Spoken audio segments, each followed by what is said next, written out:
Shalom, Tuhan Yesus damai hati.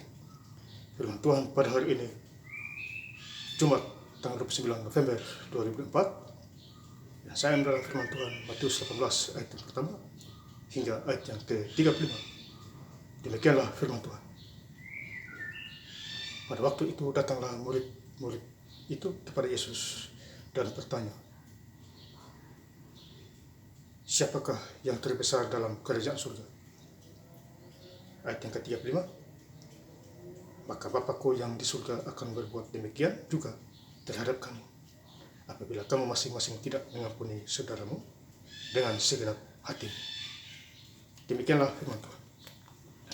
Bapak Ibu saudara-saudara sekalian saya cinta dalam Tuhan Yesus Kristus. Firman Tuhan pada hari ini, Jumat tanggal 29 November 2004, mengingatkan kita semua di Injil Matius 18 ayat yang pertama. Pada waktu itu datanglah murid-murid itu kepada Yesus dan bertanya, siapakah yang terbesar dalam kerajaan surga? Jadi murid-murid Tuhan Yesus itu datang ke Tuhan bertanya, siapakah yang terbesar ya dalam kerajaan surga? Ya. Jadi murid-murid Tuhan Yesus setiap hari hidup dengan Tuhan Yesus masih bertanya-tanya juga Bapak Saudara. Ya. Mereka penasaran. Tuhan, siapa yang paling terbesar di antara kerajaan surga? Ya, jadi kita juga begitu, kadang kita kurang mengerti. Ya, kita KTP sudah Kristen, ya, gereja terus, dan lain sebagainya. Tapi kadang kita tidak paham mengenai kerajaan surga. Ya, maka itu Tuhan mengambil sebuah anak kecil. Jadilah anak kecil ini seperti anak kecil ini, maka kamu menjadi yang terbesar. Jadi kalau kamu menyambut anak kecil ini, sama juga kamu menyambut aku. Itu Tuhan kasih contoh misalnya. Ya. Jadi kadang-kadang kita hidup zaman sekarang, kadang kita tinggi diri, sombong aku, ya, dan lain sebagainya. Kelihatannya rohani, tapi dalamnya angku dan sombong. Ya. Kalau kita tidak buang itu, ya bagaimana ada kuasa mujizat terjadi? Karena di dalam diri kita masih ada roh-roh angku. Ya, sama seperti murid-murid Tuhan Yesus ini bertanya, siapakah yang terbesar di antara kerajaan surga? Ya. Makanya anak-anak kecil, kalau kita lihat anak-anak kecil yang umur 2-3 tahun, ya, mereka tidak tahu apa-apa. Itu contoh itu, karena mereka belum mengerti, hanya tahu makan dan tahu menangis dan tahu tertawa. Belum ada otak-otak yang kotor di mereka. Beda dengan kita yang orang dewasa, otak sudah mulai kotor, hati bengkok kiri kanan, ya, termasuk saya juga, ya. Tetapi kalau kita baca firman Tuhan, ya terang benaran, ya, dan hidup tidak bercacat celah. Kemudian kita baca di ayat yang kedua, maka Yesus memanggil seorang anak kecil dan menempatkan di tengah-tengah mereka. Jadi karena mereka selalu suka bertanya-tanya, ya, penasaran, Tuhan mengambil anak kecil, taruh di tengah-tengah mereka. Artinya kalau kamu merendahkan diri seperti anak kecil ini, kamu akan ditinggikan. Ya. Itu maksudnya Bapak Saudara, logikanya. Ya. Kemudian di ayat yang ketiga, Matius 18 ayat yang ketiga, lalu aku berkata kepadamu, sesungguhnya jika kamu tidak bertobat dan menjadi seperti anak kecil ini, kamu tidak akan masuk ke dalam kerajaan surga. Ya. Ya. Jadi harus merendahkan diri, masuk dalam kerajaan surga. Jadilah seperti anak kecil. Makanya anak-anak kecil Bapak Saudara itu tidak dilihat juga dijaga oleh malaikat Tuhan. Ya. Dijaga, ya.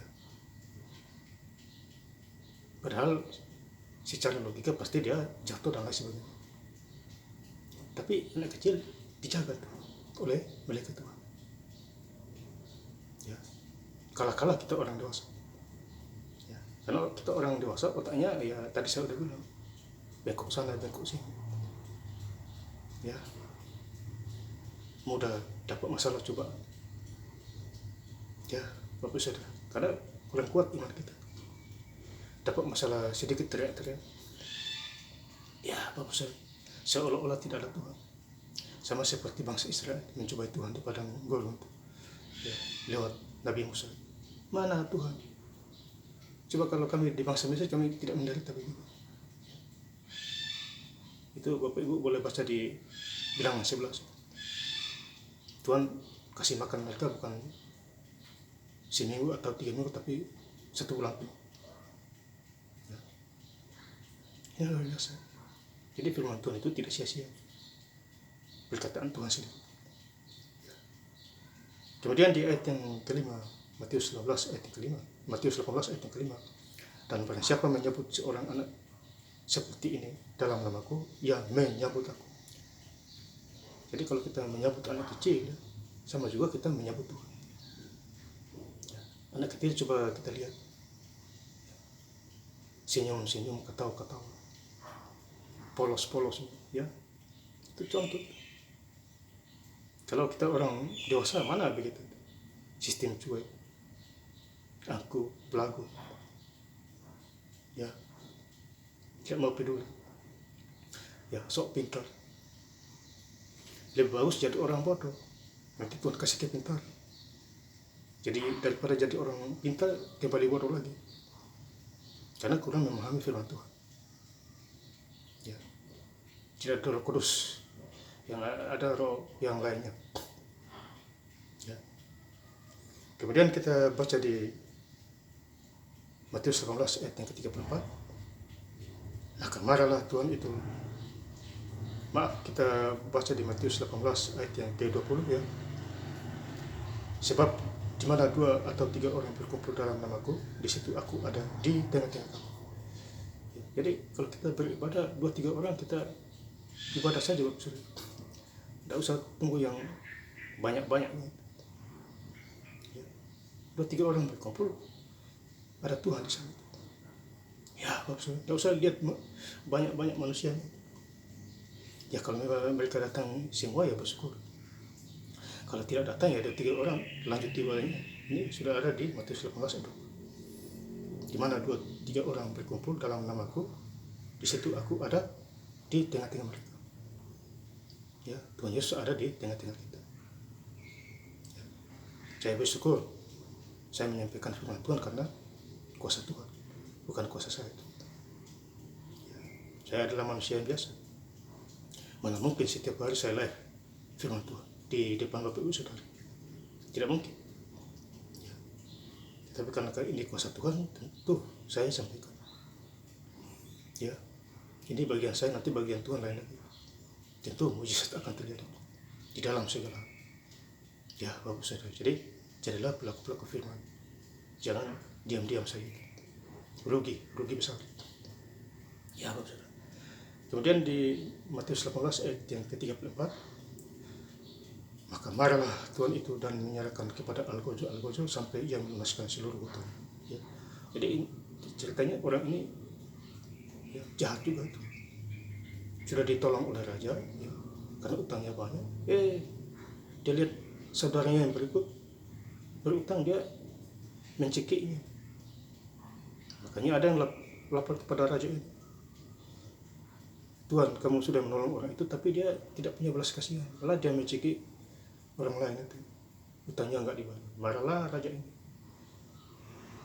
Algojo diperintahkan supaya melunaskan seluruh hutang. Jadi kalau kita berhutang, kita harus bayar. Hutang di bank, ya, harus bayar. Marah nanti. Tuhan perintahkan orang-orang menghalau kita. Demikian juga kita minjam di yang lainnya. Gade emas, gade HP, harus bayar itu. Sesuai perjanjian. Nanti kita dihukum kalau tidak bayar. Ini contoh firman Tuhan. Sudah jelas ya di Matius 18 ayat yang ke-34. Kemudian di ayat yang terakhir Matius 18 ayat yang ke-35, maka Bapakku yang di surga akan berbuat demikian juga terhadap kamu, apabila kamu masing-masing tidak mengampuni saudaramu dengan segenap hati. Ya, tentu kita mengampuni saudara kita. Ya, kalau sama-sama sadar, ya, disadarkan ya, oleh firman pujian Anda. Tuhan pakai siapa aja bisa untuk menegur kita. Ya, Tuhan pakai ya, angin badai, sakit penyakit, tsunami untuk menegur umatnya supaya kembali kepada jalan Tuhan. Artinya tidak binasa dan tidak mati. Dan saya ingin lebih lengkap lagi membaca ayat firman Tuhan pada hari ini Jumat 29 November 2004 di Matius 18 ayat yang pertama hingga ayat yang ke-35. Pada waktu itu datanglah murid-murid itu kepada Yesus dan bertanya, siapakah yang terbesar dalam kerajaan surga? Maka Bapakku yang di surga akan berbuat demikian juga terhadap kamu, apabila kamu masing-masing tidak mengampuni saudaramu dengan segenap hatimu. Terima kasih.